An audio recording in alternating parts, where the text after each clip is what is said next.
안녕하세요. 크리스천 영상학교를 운영하는 신목사입니다. 오늘은 크리스천들이 그동안의 신앙 방식으로 살 수 없는 시대가 왔다라는 점으로 생각해 보겠습니다.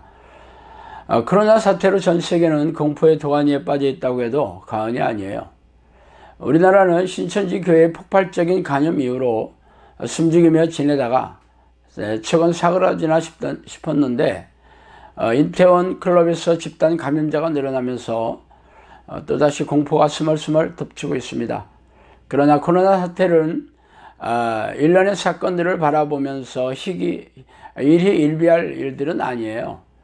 코로나 바이러스는 지금까지 우리가 보지 못했던 괴물 같은 감염력을 지닌 바이러스였기 때문이죠.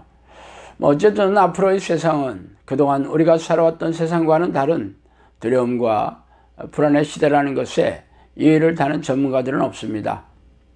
그러나 크리스천들은 세상 사람들과 다르지 않아요. 전지전능하신 하나님께서 보살펴 주시며 어떤 위험에서도 보호해 주심으로 염려하거나 걱정하지 말라고 배워오지 않았습니까? 예수님은 참새가 공중에서 떨어지는 것도 하나님의 허락 없이는 이루어지지 않는다고 말씀하셨어요. 그렇다면 하나님은 자꾸이 세상에서 벌어지는 일련의 공포에 대해 모르실 리가 없겠죠. 그렇다면 세상 사람들은 몰라도 하나님의 백성들은 이 모든 위험에서 건져주시며 보호해 주시는 삶을 누리고 있어야 하지 않겠습니까? 그러나 아쉽게도 우리네 교회와 교인들은 세상 사람들과 다르지 않게 두려움과 불안 속에서 전전긍긍하며 살아가고 있습니다. 아니, 많은 사람들이 밀집해 모여서 예배를 드리는 교회의 특성상 집단 감염자가 속출할 위험에 노출되어 있죠. 실제적으로 그동안 적지 않은 교회에서 집단 감염자가 나왔으며 지금도 현재 진행형이고 앞으로도 그러겠죠. 그래서 여전히 많은 교회들은 인터넷으로 방송 예배를 드리거나 가정 예배를 권장하고 있으며 어쩔 수 없이 현장 예배를 강요하는 교회들도 마스크를 쓰고 거리를 뛰어앉아 혹시 모를 사태 두려워하며 예배를 드리고 있는 실정입니다. 그 어디에도 전지전능하신 하나님께서 교회와 교인들을 지켜 보호하신다는 신호를 감지할 수가 없어요. 만약 그랬다면 수많은 세상 사람들이 살아계신 하나님을 인정하고 받아들여 교회가 미어터지고 있어야 할 것이 아니겠어요? 그러나 정반대로 교회는 세상 사람으로부터 조롱과 멸시를 받으며 하찮은 바이러스를 해결하지 못하는 무능하고 무기력한 하나님을 질투하고 있죠. 그렇다면 둘 중에 하나겠죠. 전지전능하신 하나님이 허구이거나 우리네 교회의 신앙 방식으로는 하나님의 도움을 받지 못하고 있다는 것이죠. 하나님이 가짜라고 인정할 수 없다면 당연히 지금의 신앙 방식이 아무런 효과가 없다는 것을 인정해야 하지 않겠어요? 그러나 저의 이러한 주장을 듣고서 당황해야 하긴 하지만 그렇다고 지금까지의 교회의 신앙 방식을 포기할 수 없는 우리네 교회의 불쌍한 처지가 안쓰럽게 짝이 없습니다. 물론 그동안 교회를 성실하게 다니면서 은혜를 많이 받았고 기도응답은 물론 축복도 경험했기 때문에 지금까지 교회의 신앙 방식이 잘못되었다고 다그치는 것을 인정할 수 없다는 당신의 변명을 모르는 바는 아니에요. 그러나 하나님을 모르는 세상 사람들도 그 정도의 은혜나 축복은 자신들도 많이 누리면서 살고 있다면서 그게 하나님의 은혜니 축복이지 않은 것은 그야말로 착각이라고 일갈하고 있습니다.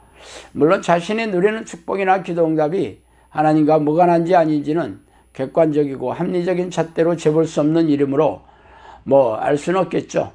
그러나 모든 사람들이 동일한 상황에 놓여 있다면 하나님의 축복인지 아니면 우연한 결과인지 추론하는 게 어렵지 않겠어요. 예를 들어 하나님께서 모세를 통해 바로에게 10가지 재앙이 이스라엘 백성이 살았던 고센 땅에만 빗겨갔던 사건 같은 경우죠. 이런 사건은 이스라엘 백성뿐 아니라 애굽 왕 바로와 모든 애굽 사람들에게 전지전능하신 하나님의 존재를 인정하지 않을 수 없게 만들었죠. 그러므로 이번에 코로나 사태를 통해 하나님을 모르는 세상 사람들과 하나님의 전폭적인 지지를 받는 크리스천들의 경우를 통해 지금까지 교회에서 가르쳐왔던 내용들이 맞는지 확인할 수 있는 절호의 기회이기도 합니다. 물론 세상 사람들은 당연하고 목사나 크리스천들도 그 결과에 대해 모르지 않아요. 코로나 바이러스는 세상 사람이나 크리스천이나 무차별하게 공격하고 감염시켰다는 것이죠. 특히 신천지 교회 같은 이단 교회에 더욱 심하게 공격을 했어요. 그래서 서양 사람들은 하나님이 어디에 있느냐고 비아냥대며 조롱하고 있는 실정입니다. 그렇다면 과연 하나님이 존재하지 않아서 교회가 코로나 바이러스에게 속수무책으로 당하고 있는 것일까요? 아니면 하나님이 살아계신 것은 분명하지만 하나님께서 교회에 대해 외면하고 계신 걸까요? 당신도 눈치채셨듯이 정답은 두 번째입니다. 하나님은 자꾸만 우리네 교회를 도우시거나 지켜보호하실 생각이 전혀 없으세요. 아니, 거꾸로 하나님은 코로나 바이러스를 통해 가증스러운 자꾸만 우리네 교회의 폐악과 제약의 실체를 드러내시며 징벌하시고 경고하고 계십니다. 그렇다면 당신이 취해야 할 행동이 무엇인지 모르지 않겠죠. 지금까지 세속적이고 종교적인 신앙행위를 반복하는 그러한 종교인이 아니라 성경에서 명령하신 하나님의 뜻을 깨닫고 삶에 적용하여 하나님이 기뻐하시는 백성으로 돌이켜야 할 것입니다. 아니라고요? 지금까지 신앙 방식으로도 잘 먹고 잘 살았다고요? 그렇습니까? 사실 코로나 사태는 종말의 문을 여는 서곡에 불과합니다. 코로나 사태로 촉발된 암울한 변화는 앞으로의 세상이 정말 먹고 살기 힘들어질 것이라는 것을 예고하고 있죠. 그러나 그게 전부가 아니라는 것이에요. 먹고 사는 게 힘들어지면 사람들이 사나워지고 민심이 흉흉해질 것은 당연합니다. 게다가 지진과 전쟁, 기근이 덮치기라도 한다면 이 땅에서 지옥을 경험하게 될 것이겠죠. 당신도 알다시피 지금까지 교회에서 해왔던 예배의식에 참석하고 희생적인 신앙행위를 반복하는 신앙 방식으로는 앞으로 닥칠 두렵고 불안한 세상에서 당신과 가족을 지켜 보호하지 못한다는 사실을 잘 알고 있지 않습니까? 지금처럼 무능하고 무기력한 교회는 점점 무너지고 사라져갈 것입니다. 교인들은 교회에서 가르치는 하나님을 신뢰할 수가 없기 때문이죠. 그래서 교회와 하나님을 버리고 도망치듯 떠나갈 것입니다. 결국 당신도 선택의 기로에 서는 날이 오겠죠. 지금까지의 신앙 방식으로는 두렵고 암울한 현실을 감당할 수 없어서 교회와 하나님을 원망하고 불평하며 떠나가거나 아니면 살아계시는 전지전능한 하나님을 찾아 나서는 길이겠죠. 영상학교에서는 오래전부터 살아계시는 하나님을 만나는 법을 가르치는 기도훈련 사역을 하고 있어요. 지금까지 각종 불행한 삶과 고질병으로 지옥같이 살고 있는 수많은 사람들이 영상학교의 기도훈련을 통해 기적으로 역사하시는 하나님을 경험했어요.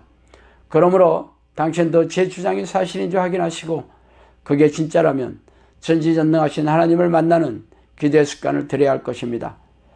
앞으로 당신이 마주하게 될 세상은 하나님의 보호하심이 없이는 도저히 살 수 없는 지옥 그 자체의 삶이 될 것이기 때문이겠죠. 자, 오늘은 여기까지 하겠습니다. 감사합니다.